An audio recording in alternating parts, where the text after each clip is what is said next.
Visa শারজার visa কানুন একটু change হয়েছে, অর্থাৎ আপনি শারজায় ইমিগ্রেশনে যেতে হবে, দিয়ে ফিঙ্গার দিতে হবে, তারপর অ্যাপ্রুভাল করাতে হবে, এরপরে টিকিট কেটে শারজা দিয়ে বেরোতে হবে।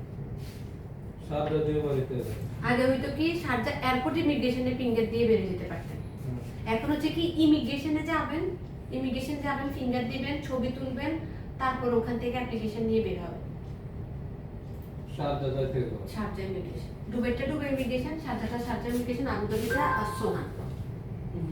হয়তো কি আমরা অ্যাপ্লিকেশন করে দিলে ওরা জাস্ট এয়ারপোর্ট দিয়ে ফিঙ্গার দিয়ে বের হয়ে যেত, এখন আর ওইটা নেই, এখন হচ্ছে ওখানে গিয়ে অ্যাপ্রুভাল নিয়ে ফিঙ্গার দিয়ে তারপর বেরিয়ে আসতে হবে।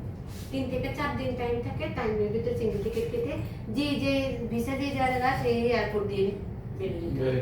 তবে হ্যাঁ, আবুধাবিটা হচ্ছে যে বাইরে হওয়া যায়, কিন্তু আমি বলি যে আবুধাবি এয়ারপোর্ট দিয়ে বাইরে হওয়া ভালো, কারণ অনেক সময় প্রবলেম হয়, কারণ ওখানে অনেক সময় শো হয় না, তখন প্রবলেম করে। শারজাতে একটু প্যারা আছে, খরচও বেশি।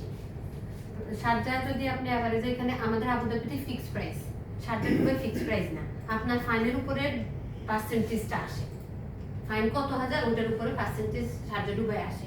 গত সপ্তাহে আমি একটা করাইছি, ও 1400 দিরহাম শুধু ইয়ে আসছে, আউটপাস আসছে।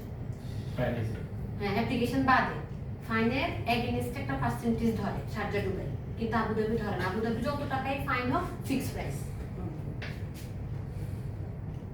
বুঝছেন?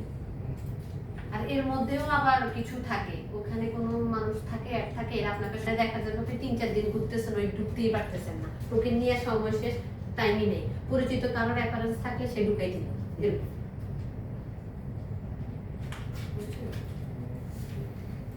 এটার গ্যারান্টি আমি বলতে পারবো না যে ভাইয়া নির্দিষ্ট এত টাকা দিতে হবে, যা আসে তা ওখান থেকে আমরা আমাদের কিছু একটা প্রফিট আপনাকে বলি, 50 পারি, যা পারি যার থেকে, কারণ আউট প্রসেস করতে